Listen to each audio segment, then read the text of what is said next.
Okay, guys, so the next unit is Unit 5. It's chapters 25 and 26.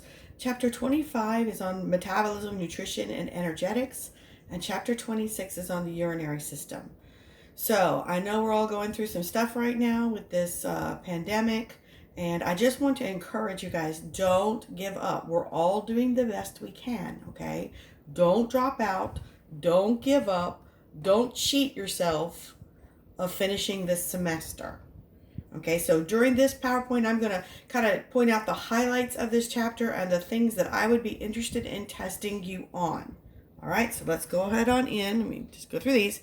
So definitions are going to be big. You know me, you know what my study guide, if I say know the definitions of these terms, they're probably going to be on the test. So we start out with just some definitions. So nutrients are essential elements and molecules. Essential means our body can't make them. We need them. We have to get them from our food. Metabolic activity is anything that is building up or breaking down molecules. So organic molecules are broken down to get the energy out, and then we use that energy and we store it as ATP, and then we use the ATP to build up new molecules. Energetics is the study of how the body balances heat gains and losses while it's performing metabolism.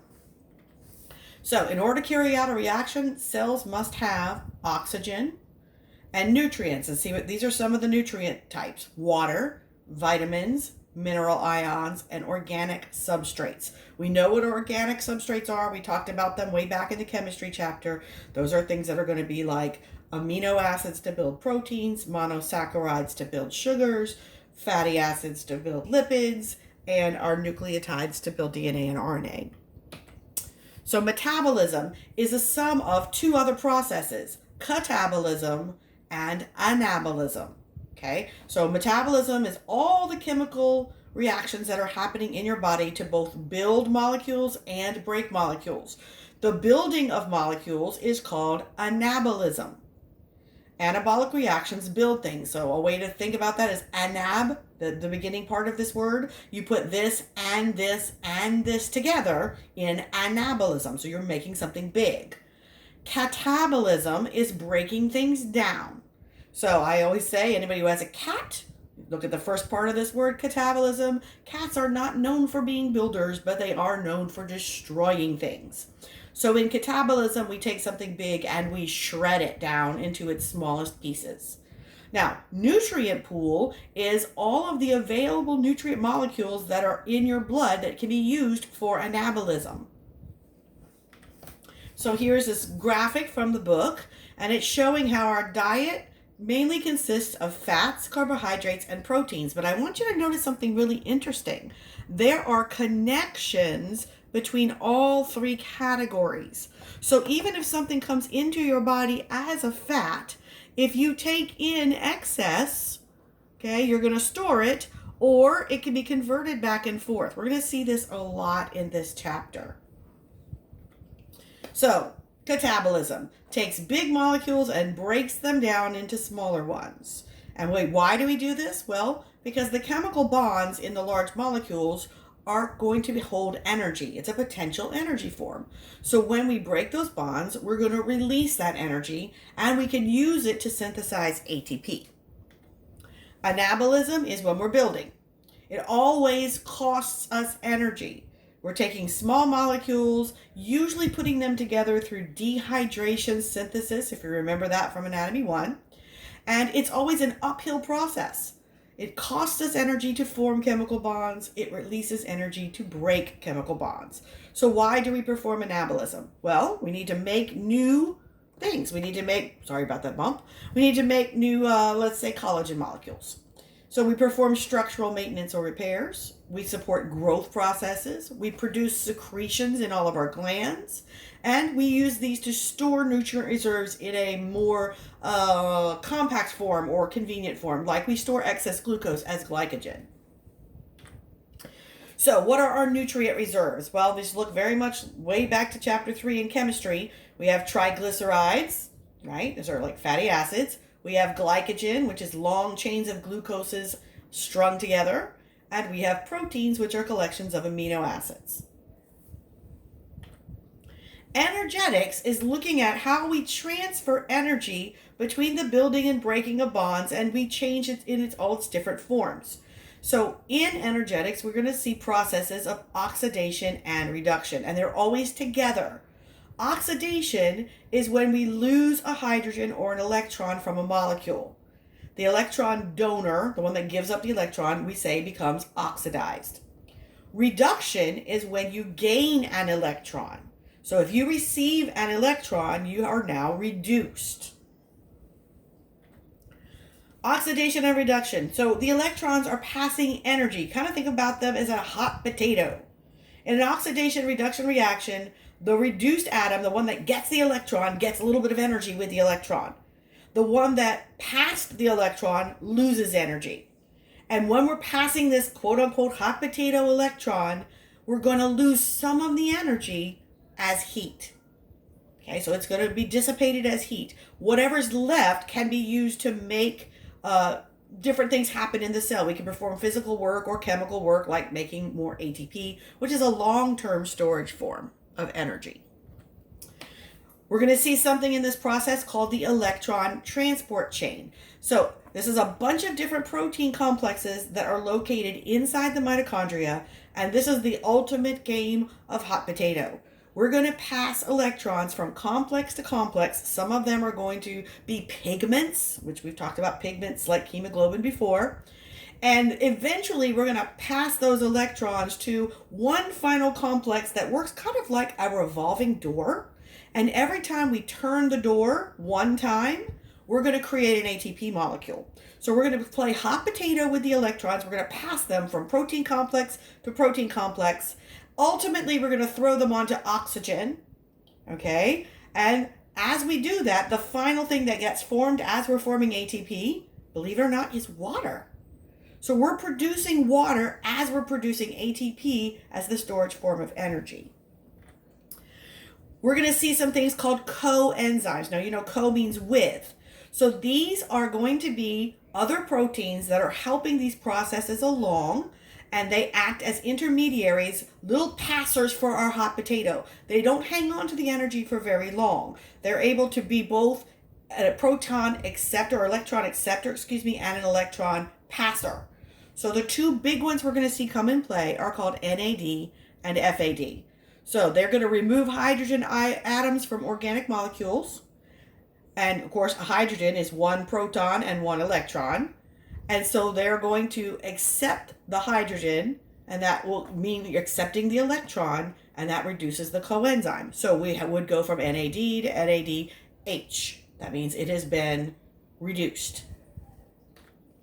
So FAD is able to accept two hydrogen atoms, so it is able to get two electrons, forming FADH2. So it would be reduced by two electrons. The coenzyme NAD has an oxidized form to start out, so it's already missing an electron, and it's NAD+. And so the first hydrogen just makes it NAD.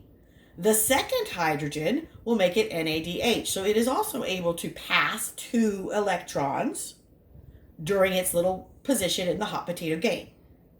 Okay, so both FAD and NAD are able to gain two electrons temporarily.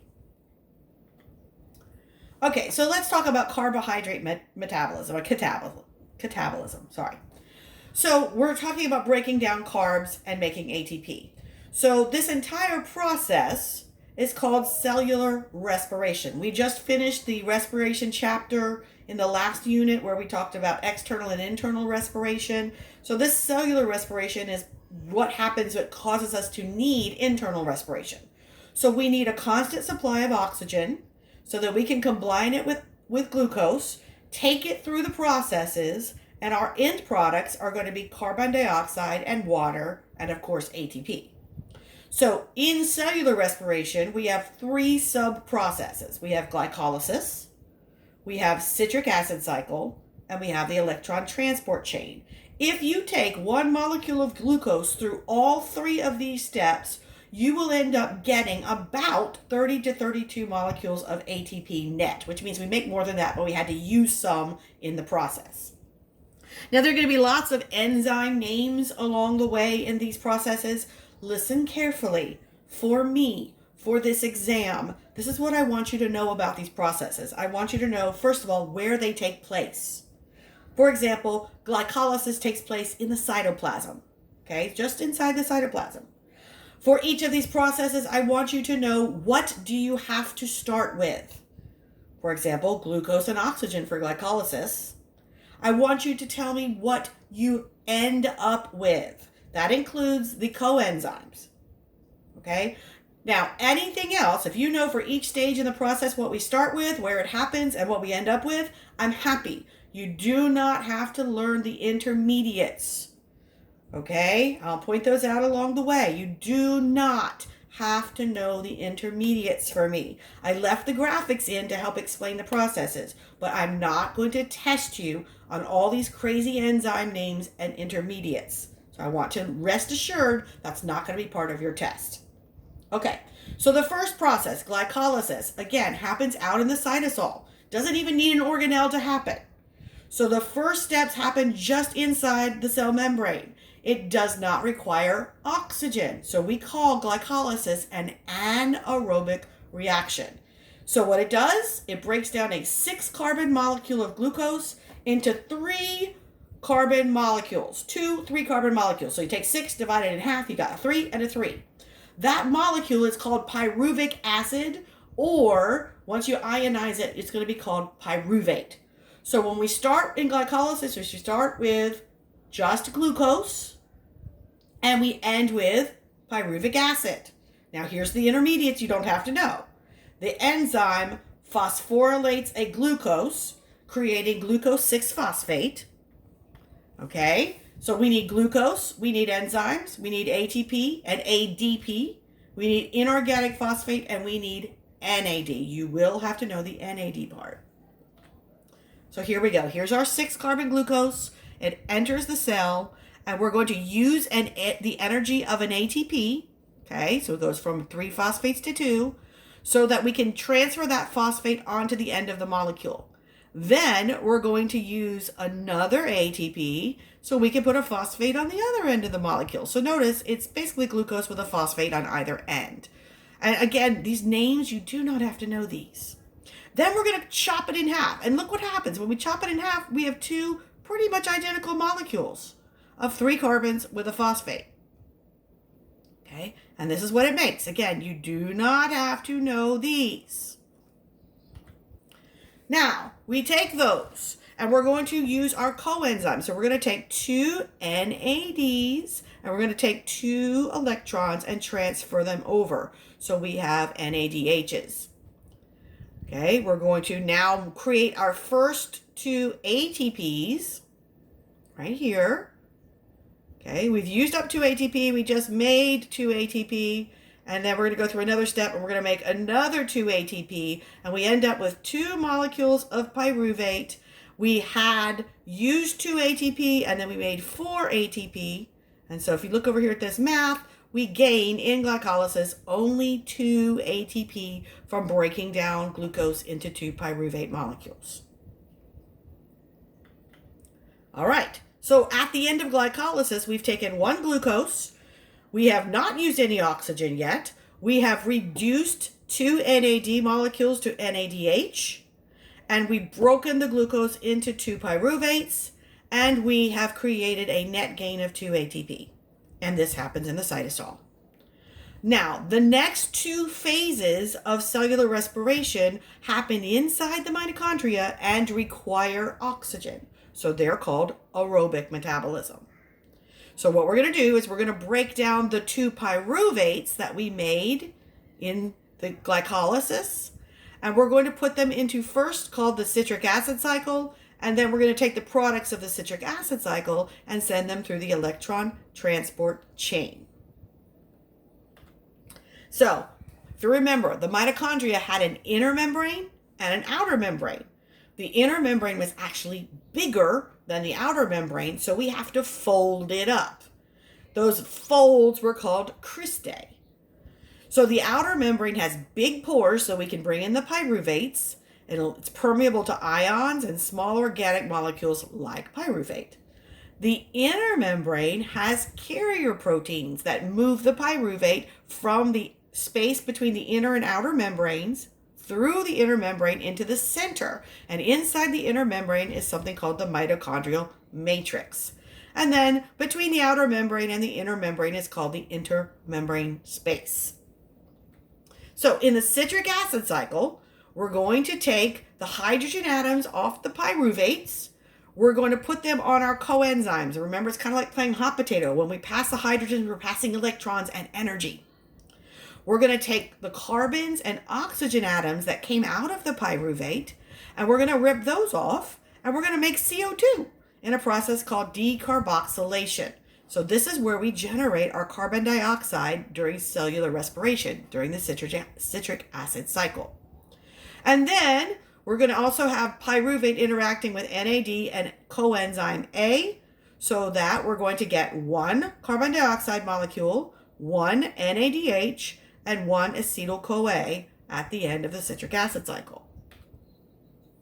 Then we're going to transfer the acetyl group from acetyl-CoA to a 4-carbon oxaloacetate molecule, which gives us 6-carbon citric acid. Again, remember, you don't have to know these steps. I'm just going through the slides. CoA is released to bind another acetyl group. One citric acid cycle removes 2 carbon atoms, making a 4-carbon chain. And then we have lots of steps that have to have more than one reaction or enzyme. And we end up also making water molecules that get tied up in 2 steps. So at the end of one citric acid cycle, we get a molecule of GTP. What? We haven't talked about GTP. So just like we can store energy in adenosine triphosphate, which was basically a modified form of adenine, do you remember guanine was another nucleotide? We can have a molecule called guanosine triphosphate, which is another high energy molecule. We use this in our G protein coupled receptor system.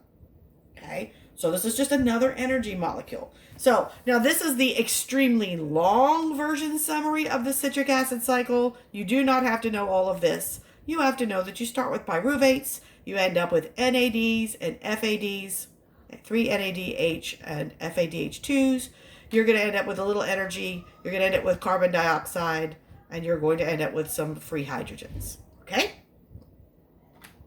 Here is the long graphic. Again, you do not have to know all these intermediate steps. We're going to be entering into the electron transport chain, though, with these products. Here is an even more detailed graphic showing you actually the names of all the forms that our intermediates take, like citrate, isocitrate, alpha-ketoglutarate, succinyl-CoA, succinate, fumarate, malate, oxaloacetate. Yes, I'm not going to ask you about these on the test. They're just here, okay? Do not bother memorizing them. Okay, so the last steps in cellular aerobic respiration have to do with creating ATP by transferring the electrons from the coenzymes, NAD and FADH2, over to oxygen. Now, this is called the electron transport chain, and the process is called oxidative phosphorylation. 90% of the ATP made in your body is made in this step. It's also going to form water as a byproduct. So we're going to take two hydrogen molecules, so basically 4 hydrogens, and we're going to add 2 oxygens. And so every time we do this, we're going to make 2 molecules of water. Okay, so water is a byproduct of aerobic metabolism. So the electron transport chain consists of a bunch of protein complexes that are embedded inside the inner mitochondrial membrane. And we're going to play hot potato with hydrogen ions going through the membrane back and forth. And they have to pass through 4 complexes of proteins called respiratory protein complexes. We're going to have another coenzyme that we're going to learn about called coenzyme Q. And we're going to have electron carriers called cytochromes. And every cytochrome has a pigment with a metal and a protein. Now, you know the metal is just there to hold the shape. So here is another very complicated graphic. But look, they numbered the protein complexes in Roman numerals. 1, 2, 3, and 4. And then they showed you where each of the coenzymes comes in. We remove the hydrogen, some of the hydrogens. Notice in each protein complex, it seems like hydrogens are leaving the mitochondrial matrix, right, the center, and they're getting pushed into the space between the outer mitochondrial membrane and the inner mitochondrial membrane. So all of these protein complexes, plus the cytochromes, plus coenzyme CoQ, all they're doing is help play hot potato with the electrons and generating free hydrogens and taking the hydrogens out of the inner matrix area and putting them into the intermembrane space.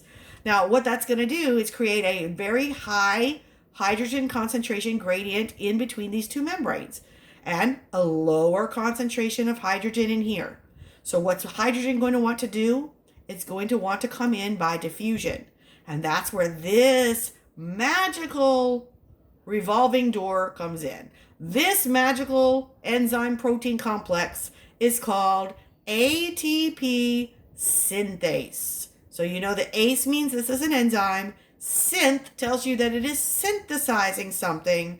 And what is it synthesizing? ATP. So we're going to play hot potato with the electrons. We're going to generate hydrogen ions that want to come back in. And every time a hydrogen ion comes through this complex, it twists it and attaches a phosphate to an ADP and creates an ADP. Remember, this is kind of like our revolving door. So every hydrogen that comes back in twists this, changes the shape, adds the phosphate onto ADP, and creates ATP. I know this looks very confusing, which is why I'm just kind of trying to break it down. And once that hydrogen comes back in, it can either be pumped back out and go around again, or it can be added to oxygen. Every two that come in will add it to one oxygen and creates H2O or water. So we're taking the hydrogens back off our NADH and our FADH2, and we're playing hot potato with them and then sending them through the revolving door, creating ATP and creating water. That is a summary of the electron transport chain. So again, oxidative phosphorylation, this whole process provides 95% of the ATP that our cells are using to keep alive. And it needs both oxygen and electrons. If you limit the amount of oxygen, then you limit the rate that you can generate ATP. Cells get their oxygen by it diffusing in from extracellular fluid. And where does the extracellular fluid get the oxygen from?